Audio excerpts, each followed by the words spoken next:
Here we go. Here we go. Here we go. It's open now. Yeah, no. Oh shit. But the red one can't touch. Oh, you have to update the title.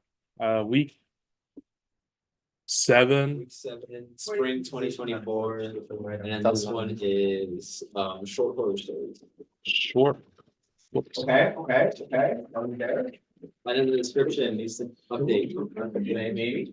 It doesn't matter. Okay. All right, descending the data. There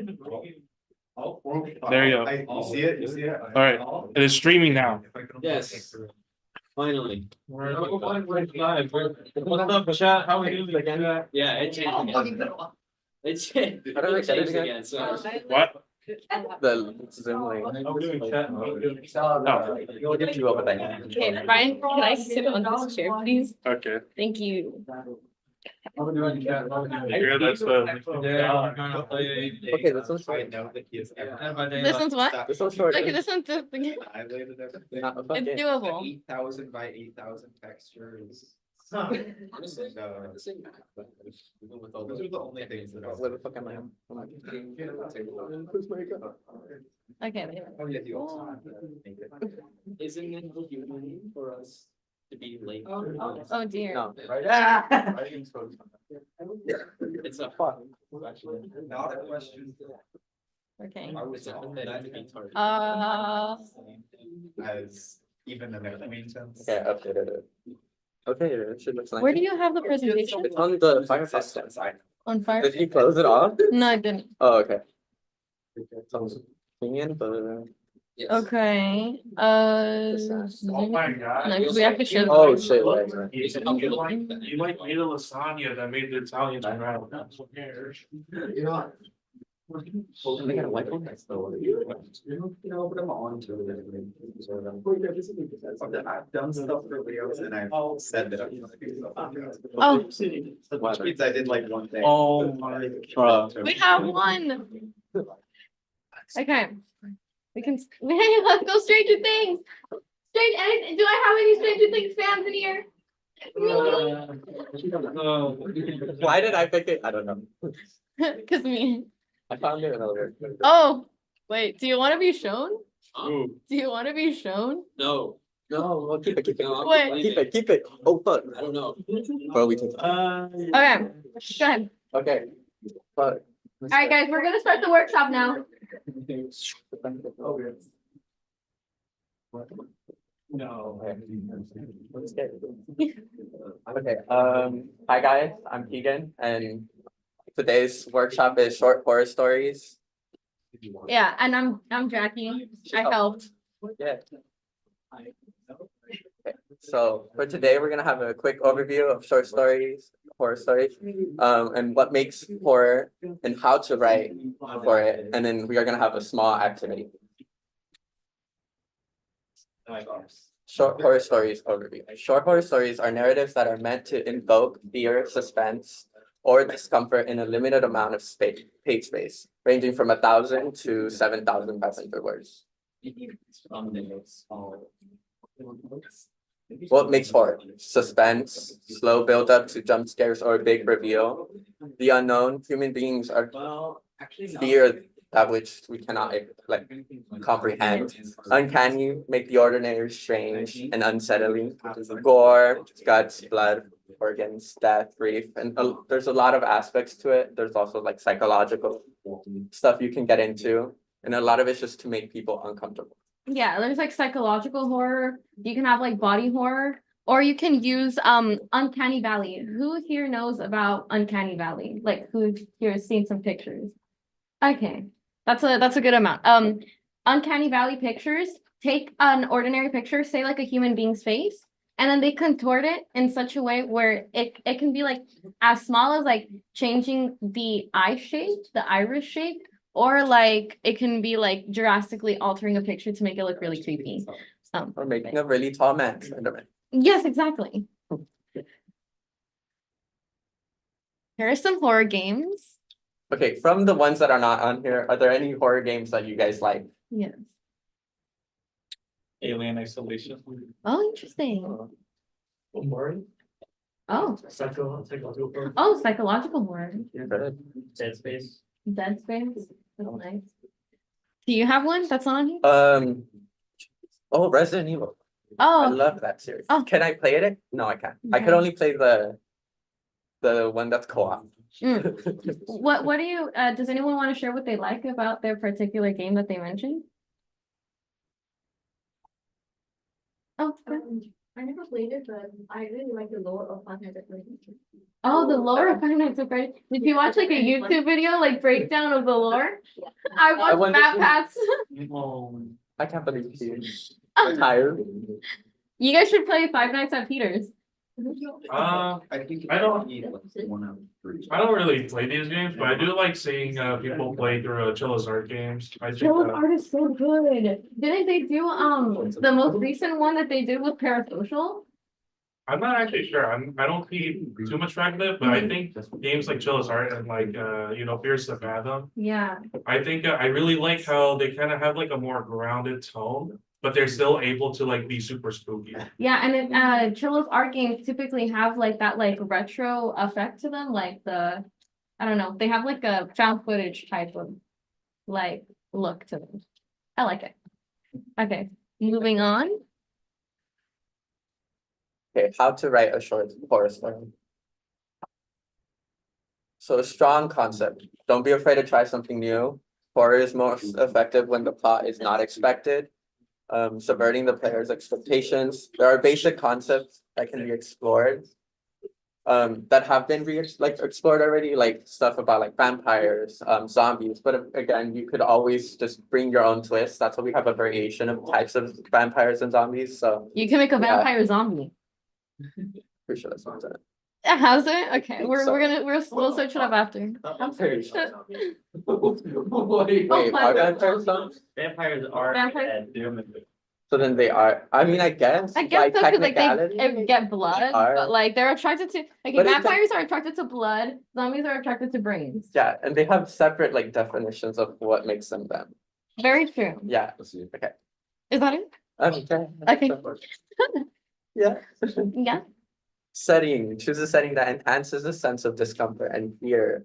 So you want to like pick something that like already has that same atmosphere, but you could also challenge yourself to make something that people are very like known like to love, and then make it fearful. My favorite, Final Destination. Oh, I was gonna say Doki Doki Literature Club because it takes place in like, I mean, school is kind of scary. Never mind. I was gonna Yeah, say it takes that's place scary in on school. it. It's not scary. There's so many like school like horror stuff. No, there is. Yeah. But yeah, and then try using a lot of descriptive language. A lot of like short horror stories you are describing to the reader like what's happening and how we're like what in the space the characters in. So you really want to focus on like using descriptive language that also enhances like the fear factor, and like you kind of want to be careful with what words you use. Like you don't want to use anything joyful. And Yeah. that'd be exactly. kind of strange.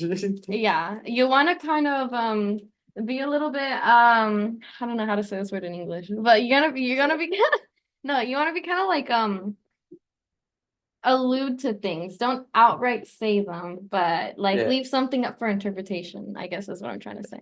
And like a little bit of mystery, you know? Yeah, a little bit of mystery. Oh, Oh. understand the setting as Oh, yeah, much yeah, as yeah. possible. Make sure to do your research, guys. If you guys are planning on having the setting be like a cemetery and you're gonna talk about a dead guy that lives there, maybe research their backstory so that you're not insensitive to like the person who died.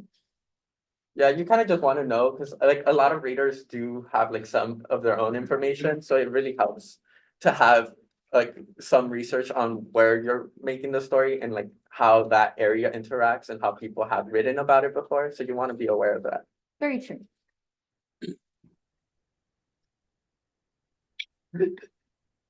The characters. So for your characters, you want them to retain humanity, increase the player immersion, have lore, labyrinth, complexity. Labyrinthian I complexity. can't read, so it could be hiding from something, running from something, and grieving. I think a lot to keep in mind is like you should really keep in mind like why the reader or like the player should care about this character for them to like be invested in their survival, or Because if even. they're annoying, like you just But want to even kill if them they're all. annoying, you can work that around and be like, okay, I'm gonna find a way to kill them. Or like, I want them to not survive. Like in Until Dawn. Yes, I've killed multiple people on that one. Mm. And in the quarry too, I chose Yeah. some people that I didn't like to. But yeah, and also try not to overwhelm your reader with a lot of characters. Like if you're gonna implement a character, make sure that they have enough background to understand who they are, and then don't put unnecessary characters that won't move the narrative forward because you are limited amount of space. So then you don't want to. It's sometimes hard to kind of keep track of what character you just learned about, especially if like there's just too many in the same scene. Yeah. I think that especially for like psychological horror, retaining humanity is like huge because you want it to feel like I feel like horror is most impactful when you can like feel it, when you think like when there's a possibility that it could happen in Like, real life. So you just want to relate. And then that's what you kind of have to keep in mind to like your audience. Yeah. Okay, so what you're saying is, if I try to make horror like as visceral as possible, does that mean that that I've succeeded in making people like empathize with the characters? Yes. Next question. Well, if you make the characters as visceral as possible. Or no, not the character, sorry. Like the setting that you're putting them in. Like I feel like does making something more scary equate to you empathizing with the characters more? Yes. Okay. I would say so. Yeah. Especially since I'm like a psychological horror girly and I don't really do like body horror or anything. Yeah. Like body horror, you can literally just like not retain any humanity and just focus on like Yeah. monsters. There's and, some like... horror that I would disagree not to be the best, but we can talk about that later. We can talk about that later. There's a Good point. Okay, love that. Building tension and suspense. Lure your audience into a false sense of security, establish normality. A normalcy. Girl, I can't read. I can't read. Then make it uncanny or build up to the uncanny. Then make it normal. Play around with the audience emotions, expectations, and then of course foreshadowing and tropes. Like there's a lot of that what people kind of expect in horror. Like there's like a scene, if you see a knife, you know it's gonna be used in the next scene. And a lot of times these tropes are used to kind of hint at what's gonna come up next. But also if they aren't satisfied, sometimes it can leave the reader kind of empty just because they have already like set expectations of what it's gonna happen. But also you don't want to overwhelm the reader with a bunch of them. So you kind of have to balance on how many you include in your writing. I think like Until Dawn does a really good job at this. I think that's the Until Dawn, like a photo of Until Dawn. Yeah, it is. Yeah, because they have like totems throughout the Yes. game. And I like what you said about like not making it like super common, like or super like giving like hints all the time. Because in game, players actually have to find the totems themselves. And if they don't find the totems, then they don't get that little piece of information that they might need for like a later event. Or like even in the quarry, like you have that option, like you have to find the tarot cards. And Yeah. then after that, you get to choose which one you want to view. Mhm. So then there's that opportunity of option. Yeah, and it like it foreshadows like events that are gonna happen in the future. So I think prime example, if you want inspiration, Until Dawn and the Quarry. Twists. The horror genre always consists of twists. Think the reader could never something the reader can never expect. That's on you. You know what? That's I on can't you. read. All right. That's okay. on you. I'm Okay. dyslexic, okay? You're just disabled. Consider early on what you want the reader to assume, then flip it and do the expected.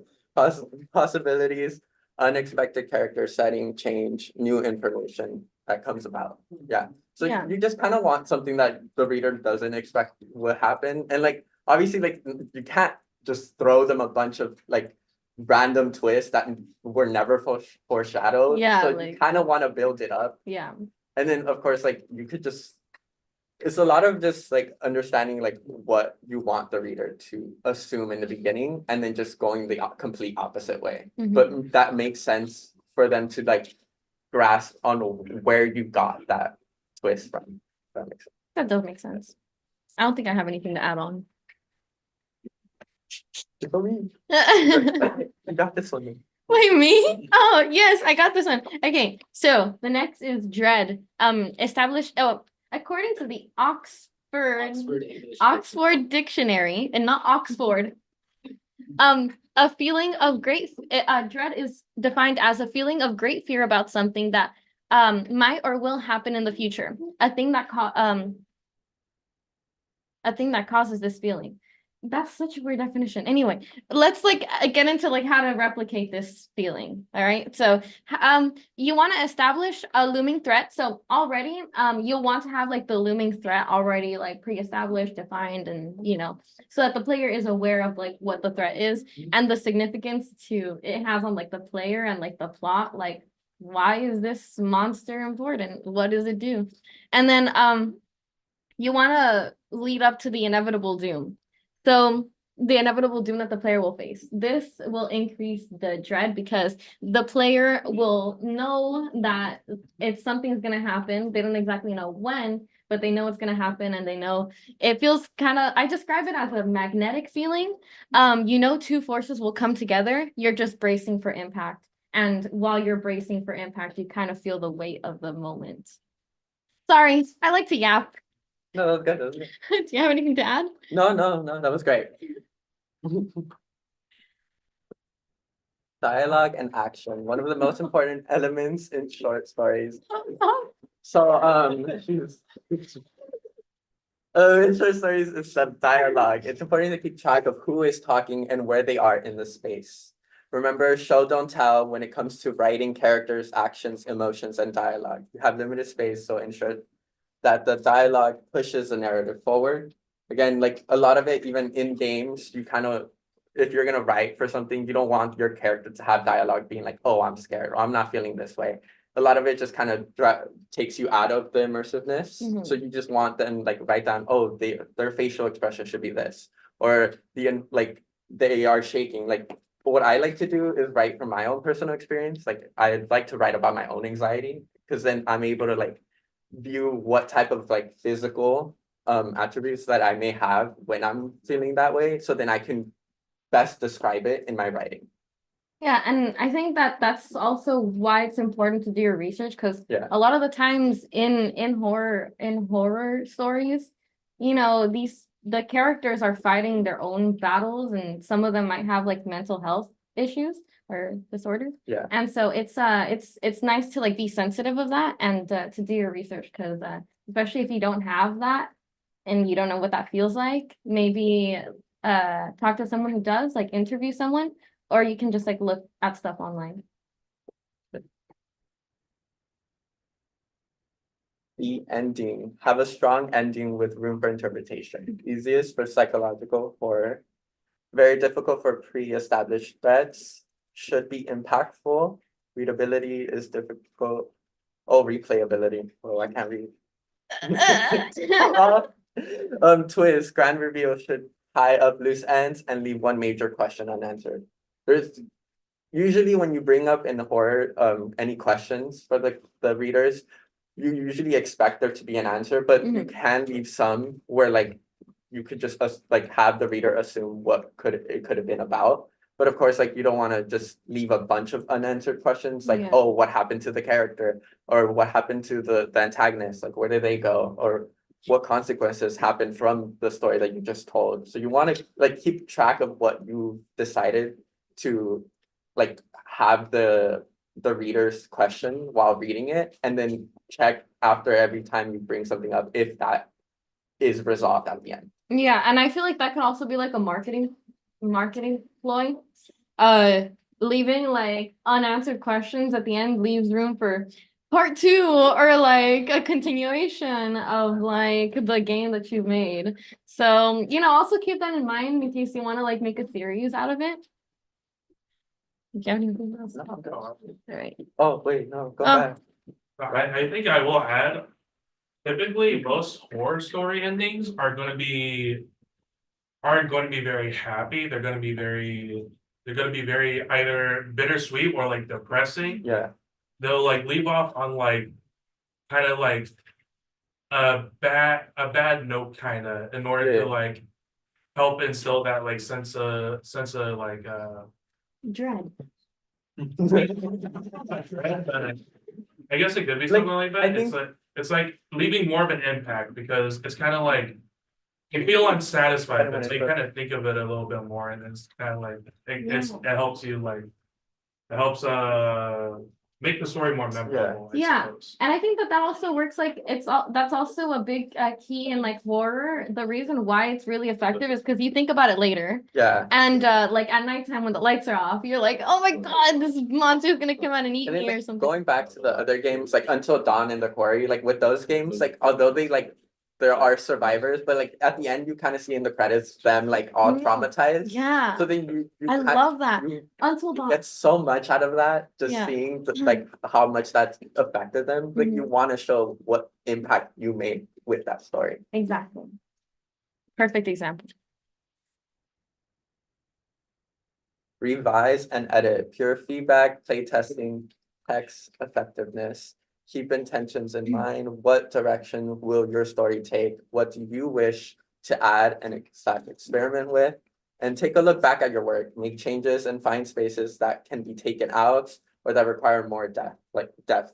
Of course, like when you're writing short stories, you want to keep it short, but sometimes it's kind of hard to do that. You might want to just spill a bunch of information, and it's so much easier to just go back and shrink stuff than to like just add stuff.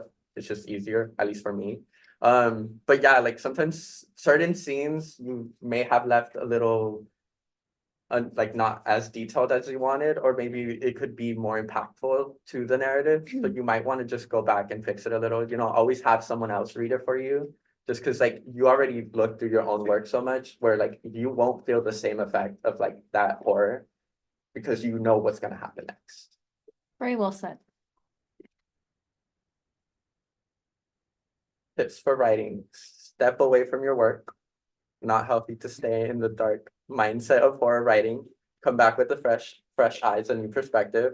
A mood board helps with maintaining Cohesion. Thank you. Generating ideas, immersion, and take inspiration from other stories and make it your own. Always like if you're gonna write about like horror, like it's always good to watch a horror movie, play horror games, just to understand what's already out there and what audience are out there. So then you can cater to them or maybe make a whole new community of horror. Yeah. I also really want to emphasize the first point, like to step away from your work. This is applicable to like all types of writing, but I feel like especially like horror writing, when you are in like placed in this like dark mindset, you don't want to take that with you to your everyday life. You don't want to be thinking about like death and about like assassinations or grief. You don't want to be depressed. Like you don't want that to translate into your whole life. So Guys, I'm fine. So please step away from your work. Do like a little meditation or like touch grass or something. Like, I don't know. Like I said. Oh. Activity, write a 2-sentence horror story. And submit your work on Discord. All right, so here we have some mid examples. Why didn't you replace it? I wasn't going to. No, I saw it and I was like, I gotta keep it in. Wow. So, Read them. all right, so the first one I wrote, it says, my roommate always gets back at 3 a.m. I know because I wait for her. Okay, next one. My roommate's going on a date with a guy she met online soon. What shall I wear? Read your own. You got this. Yeah, come on. Loud and proud, loud and proud. I went to the VGDC writing workshop meeting, and then Noel walked into the room. Oh my god. Guys, I can do better than that. That wasn't scary. Yes. Oh, It wasn't supposed to be on there. Oh. Then Noel put this one in there. Noel put this. It says, come on in, have a seat, said the dentist who invented the electric chair. What do we think about these guys? Are these mid or Okay, are my they favorite is mid? this one though. Guys, thumbs up or thumbs down? Are they mid or are they mid? The Oh, first one is decent. Okay. I like this one though. Yeah. This one's like Like soccer. this one. I like the second one. All right, so now let's get into some good examples. All right. Oh wow, I wish Noel was here. He wrote this one. Every time I get a chance to look into my bathroom mirror, I can't help but pick at my face. This one's falling apart at the seams. Cannibalism. Go ahead. Would you say like the structure of the 2 cent story is kind of like you set like a status quo or something, and then you kind of have like a twist or subvert it? Yeah. the second Yes. time? No question. Okay. Yes, exactly. So like we're reading yours. Oh, thank you. Do you want to read your second one? Yeah. Oh my God, sorry, whoa. Alright. I've been cornered by the beast, and I have 1 round in the chamber left. Drunken, unwavering, it loves the sight of my beaten face. Who wrote that? I found it, okay? Okay. So, it's not mine. Oh, he found it on the I found interweb. it. On the interweb? Yeah, no, I that think it's is, one of the more well known. no, it's two. It's just, commas, yeah? Guys, increase the size with commas. Yes. And colons. Next Dude. word, stop, no. Okay, I begin tucking him into bed and he tells me, Daddy, check for the monster under my bed. I look underneath for his amusement and see him, another him, under the bed, staring back at me and whispering, Daddy, there's somebody on my bed. I think they actually like made a thing for it. Think so. Like they have like visuals. Yeah.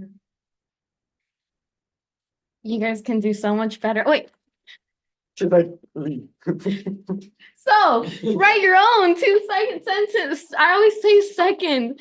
2-sentence horror stories. And then submit your work in the writing channel on Discord.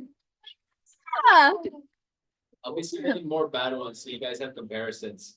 We love the bad ones. I'll make all the bad ones. Watch this. This is not even gonna be boring. It's gonna Oh, be like shall we finish? Shall we end the meeting? Really bad, like. Should we? Oh, I mean, yeah, I guess. There's a writing Brian, contest. shall we end the meeting? I think it's. Oh, wait, is it, right. opening lines, the opening lines contest? Thank you, YouTube. If you have any questions, feel free to reach out to Keegan and join VGDC writing workshops every Monday from 2:30 to 3:30 p.m. at the Game Lab or on Zoom. Like, comment, and subscribe. Like, comment, I had it to 3. Oh God, jump scared.